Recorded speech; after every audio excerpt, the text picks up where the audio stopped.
Good morning everyone. Today, me Akshita of class 6C, Queen's Valley School is going to present a very interesting experiment which is freeze your shadow.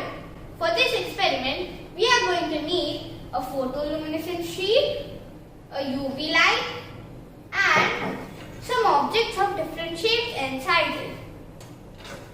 Before we move on, let's just take a quick look at what freeze your shadow is. For this experiment, first of all, we need to put the object on the screen and shine the UV light at it. The shadow is still there. We can do the same with many other objects.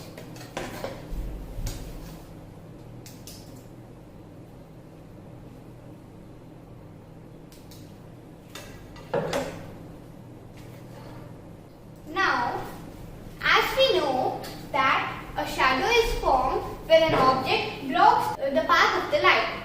But over here, this is not the case because even if we remove the object, the shadow is still there. So why does this happen? This is because when we direct the UV light at the screen, it energizes the photoluminescent particles present in the screen and the part which I covered couldn't receive light. So they didn't get energized. That's why creating a shadow effect. Now, in my experiment, I have used a phosphorescent sheet which is a type of a photoluminescent sheet. And it has the property to absorb UV light and emit the stored UV light in a form of a visible light, thus giving a glowing effect. Second important component I have used in my experiment is a UV light. So what is a UV light?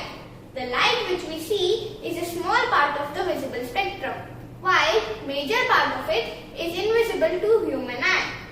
To the right of the visible light rays are the higher wavelength like infrared and radio waves, while to the left side of the visible light rays are the light rays of the lower wavelength such as UV light and X-rays. Rays with lower wavelength have higher energy, while the rays with higher wavelength have lower energy. Now, you may be thinking, what is a wavelength? So let's try to understand it in a simple way.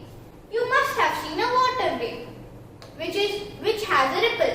Similarly, all radiations have this ripple movement in their path, and the distance between the two consecutive crest and trough, or simply two ripples of the rays, are known as the wavelength.